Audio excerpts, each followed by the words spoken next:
ಭಕ್ತಾದಿ ನಮ್ಮ ಗ್ರಾಮಸ್ಥರು ಆದಂಥ ನನ್ನ ನೆಚ್ಚಿನ ಎಲ್ಲ ಗ್ರಾಮಸ್ಥರಿಗೆ ಮೊದಲಾಗಿ ನನ್ನ ಮನಪೂರ್ವಕ ಧನ್ಯವಾದಗಳನ್ನು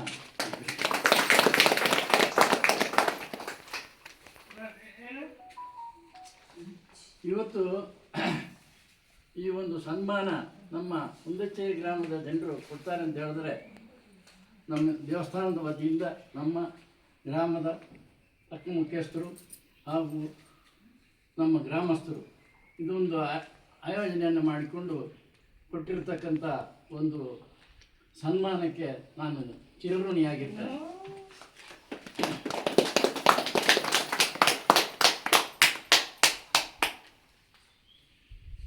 ನಾನು ಸಾಧಾರಣವಾಗಿ 12 ವರ್ಷದಲ್ಲಿ ನನಗೆ ಇಲ್ಲಿ ದೇವಸ್ಥಾನದಲ್ಲಿ ನನಗೆ ಲಗ್ನ ಇದ್ದಿದ್ದೆ, ಆ ಉಪನಯನ ಲಗ್ನ ಇದ್ದಿದ್ದೆ 12 ವರ್ಷದಲ್ಲಿ. ಅದು ಕಳೆದ್ರೆ ಮತ್ತೆ ಉಪನಯನ ಮಾಡುವ ಹಾಗಿಲ್ಲ ಅಂಥ ಸಂದರ್ಭ ಇತ್ತು. ಅದನ್ನು ಈ ಹಬ್ಬದ ಸಮಯದಲ್ಲಿ ನನಗೆ ನಮ್ಮ ತಂದೆಯವರು ಆ ವಿಚಾರವನ್ನು ಇದು ಮಾಡಿ ಇಡೀ ಗ್ರಾಮಸ್ಥರಿಗೆ ಆ ಸಂದರ್ಭದಲ್ಲಿ ನನ್ನ ಉಪನಯನಕ್ಕೆ ಸೇರಿದ್ದಾರೆ. ಆ ಸಂದರ್ಭದಲ್ಲಿ ನಮಗೆ ಇಲ್ಲಿಗೆ ದೇವರು ಬರಲಿಕ್ಕೆ ಬರ್ತಾ ಇದ್ದವರು ಬಲ್ಲಮಾವಟಿಯ ನಾರಾಯಣ ಸ್ವಾಮಿ ಅಂತ ಹೇಳುವವರು, ಅವರ ತಮ್ಮನ ಮದುವೆ ಕಾರ್ಯಕ್ರಮ. ಅವರು ಅದನ್ನು ಮುಗಿಸಿ ಮಧ್ಯಾಹ್ನದ ಮೇಲಿನ ನೆನಪಿನ ಬಲಿಗೆ ಬರ್ತೇನೆ ಅಂತೇಳಿ ಹೋದವರು ಬರಲಿಕ್ಕೆ ಆಗಲಿಲ್ಲ ಅವರಿಗೆ, ಯಾಕೆಂದರೆ ಮದುವೆ ಹಾಗೆ ಇರ್ತದೆ. ಅಂಥ ಸಂದರ್ಭದಲ್ಲಿ ತಂದೆಯವರು ಮಂಟಪದಲ್ಲಿ ಕೂತ್ಕೊಂಡು ಊರಿನವರು ಬಂದು ಕೇಳಲಿಕ್ಕೆ ಶುರು ಮಾಡಿದ್ರು. ಇರುವಂಥದ್ದು ಸ್ವಾಮಿ ಎಷ್ಟೊತ್ತಿಗೆ ಏನು ಕತೆ ಎಂತು ಅಂತ ಅವರಿಗೆ ಏನು ಮಾಡಬೇಕು ಅಂತ ಗೊತ್ತಾಗಲಿಲ್ಲ. ಆ ಸಂದರ್ಭದಲ್ಲಿ ಅವರಿಗೆ ಅಳು ಬಂದಿದೆ. ಅಂಥ ಸಂದರ್ಭದಲ್ಲಿ ನಾನು ಅದು ಯಾವ ಧೈರ್ಯವೋ ದೇವರು ಕೊಟ್ಟಂಥ ಧೈರ್ಯ, ಯಾಕೆ ಹೇಳ್ತೀರಿ ನಾನಿದ್ದೇನಲ್ಲ ಅಂತ ಹೇಳಿದ್ದೇನೆ. ನನಗೀಗಲೂ ನೆನಪಿದೆ. ಮತ್ತು ನಾನು ಸ್ವಲ್ಪ ದಷ್ಟಪುಷ್ಟ ಆಗಿ ಚೆನ್ನಾಗಿದ್ದೆ. ನಾನು ದೇವರು ಚೆನ್ನಾಗಿ ನಮ್ಮ ಇಟ್ಟಿದ್ದು.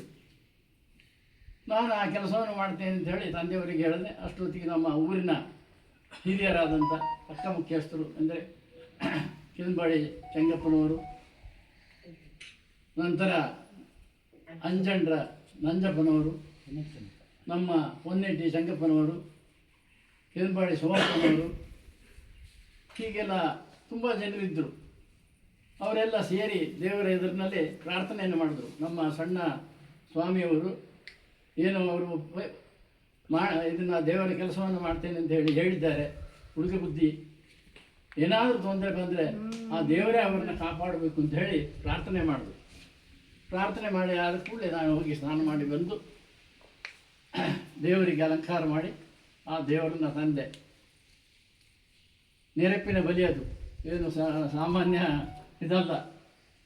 ಆ ನೆನಪಿನ ಬಲಿಯನ್ನು ನಾನು ಒಂದು ಯಾವಾಗ ತಲೆ ಮೇಲೆ ಇಟ್ಟು ಆ ದೇವರ ಊರಿನವರು ಅದಕ್ಕೆ ಒಂದು ಹರೋ ಅಂತ ಹೇಳಿ ಒಂದು ಬೊಬ್ಬೆ ಹಾಕಿದ್ದು ಈಗಲೂ ನನ್ನ ಮನಸ್ಸಿನಲ್ಲಿದ್ದೆ. ಅದು ನನ್ನನ್ನು ಎಲ್ಲಿಗೆ ಕರ್ಕೊಂಡು ಹೋಯಿತು ಅಂತ ಹೇಳಿದ್ರೆ ಈ ಪ್ರಶಸ್ತಿ ಸಿಕ್ಕುವಲ್ಲಿವರೆಗೆ ಕರ್ಕೊಂಡು ಹೋಗಿದೆ. ಅದು ಆ ಸಂದರ್ಭ ನಾನು ಎಂದೂ ಮರೆಯಲಿಕ್ಕೆ ಸಾಧ್ಯ ಇಲ್ಲ.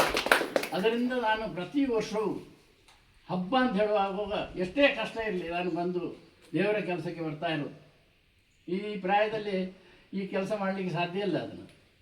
ಅದು ದೇವರೇ ಕೊಡುವಂಥ ಈಗ ಮಾಡು ಅಂತ ಹೇಳಿದ್ರೆ ನನ್ನಿಂದ ಸಾಧ್ಯ ಇಲ್ಲ. ಆ ಸಂದರ್ಭದಲ್ಲಿ ನಮ್ಮ ಶಿವರಾತ್ರಿ ದಿನ ನಾನು ಅದಕ್ಕೆ ಏನು ಬೇಕು ನಮಗೆ ಧಾರ್ಮಿಕ ಕಾರ್ಯಕ್ರಮಕ್ಕೆ ಹೇಗೆ ದೇವರನ್ನು ತೆಗಿಲಿಕ್ಕೆ ಅದಕ್ಕೆ ಏನೆಲ್ಲ ಮಾಡಿಕೊಳ್ಬೇಕು ಅಂತ ಹೇಳುವಂಥದ್ದನ್ನು ನಾನು ಚೆನ್ನಾಗಿ ನಮ್ಮ ತಂದೆ ಜೊತೆಯಲ್ಲಿ ಕಲ್ತಂಥವ. ಆ ಒಂದು ಕಾರ್ಯನಿಮಿತ್ತ ನಾನು ಬಂದು ಆ ಕೆಲಸವನ್ನು ಶಿವರಾತ್ರಿ ದಿನದಿಂದ ಪೂರೈಸಿದರೆ ಮಾತ್ರ ಅದನ್ನು ಮಾಡಲಿಕ್ಕೆ ಸಾಧ್ಯ ಆಗುತ್ತೆ. ಇಲ್ಲದಿದ್ದರೆ ಖಂಡಿತ ಮಾಡಲಿಕ್ಕೆ ಸಾಧ್ಯ ಇಲ್ಲ. ಈಗ ಮಾಡ್ತಾರೆ, ಅದು ಎಷ್ಟರ ಮಟ್ಟಿಗೆ ಸಮಂಜಸ ಆಗ್ತದೆ ಅಂತ ಹೇಳೋದು ನನಗೆ ಗೊತ್ತಿಲ್ಲ. ನಾನು ಹೇಳಲಿಕ್ಕೆ ಹೋಗೋದಿಲ್ಲ. ಯಾಕೆಂದರೆ ಹುಡುಗರಿಗೆ ಅದು ಏನು ಮಾಡ್ತಾರೆ ಹೇಗೆ ಆಗ್ತದೆ ಅಂತ ಹೇಳಲಿಕ್ಕೆ ಸಾಧ್ಯನೇ ಇಲ್ಲ. ಅದನ್ನು ದೇವರ ಕೆಲಸಕ್ಕೊಂದು ಅದಕ್ಕೆ ಅದರದ್ದೇ ಆದಂಥ ಒಂದು ಕೆಲಸ ಕಾರ್ಯವನ್ನು ಯಾವ ರೀತಿ ಮಾಡಬೇಕು ಅಂತ ಹೇಳುವಂಥ ಅದಕ್ಕೆ ಆದಂಥ ಅದಕ್ಕೊಂದು ಸೂಕ್ತವಾದಂಥ ಕಾರಣ ಇರ್ತದೆ. ಅದನ್ನು ನಾನು ಮಾಡಿಯೇ ಆ ಕೆಲಸವನ್ನು ಮಾಡಬೇಕಾಗ್ತದೆ. ಆ ಒಂದು ಕೆಲಸದ ಕಾರ್ಯಗಳನ್ನು ನಾನು ಇಲ್ಲಿವರೆಗೆ ಬಹಳ ಧಾರ್ಮಿಕ ರೀತಿಯಲ್ಲಿ ಮಾಡ್ತಾ ಇದ್ದೇನೆ. ನನಗೆ ಆ ದೇವರು ಒಳ್ಳೆಯದನ್ನೇ ಮಾಡಿದ್ದಾರೆ ವಿನಃ ಕೆಟ್ಟದನ್ನು ಮಾಡಲಿಲ್ಲ ನನಗೆ. ನಂತರ ಪ್ರತಿಯೊಂದು ಗ್ರಾಮಕ್ಕೂ ದೇವಸ್ಥಾನವನ್ನು ಕೊಟ್ಟಿದ್ದಾರೆ. ಯಾವ ಗ್ರಾಮಕ್ಕೆ ಹೋಗಲಿ ದೇವಸ್ಥಾನ ಇದೆ. ಆ ಗ್ರಾಮದ ದೇವರನ್ನ ಆ ಊರಿನವರು ಹೇಗೆ ನಂಬುತ್ತೀರಿ, ಆ ದೇವಸ್ಥಾನ ನೋಡುವಾಗಲೇ ಗೊತ್ತಾಗ್ತದೆ ಊರಿನವರು ಹೇಗೆ ಆ ದೇವಸ್ಥಾನವನ್ನು ಇಟ್ಟುಕೊಂಡಿದ್ದಾರೋ ಅವರಿಗೆ ಅಷ್ಟೇ ಭಕ್ತಿ ಇದೆ ಅಂತ ಹೇಳೋದನ್ನ ಕಾಣಬಹುದಾಗ್ತದೆ. ಮತ್ತು ನಾವು ಅದರ ಬಗ್ಗೆ ವಿಮರ್ಶೆ ಮಾಡಲಿಕ್ಕೆ ಹೋಗೋದಿಲ್ಲ.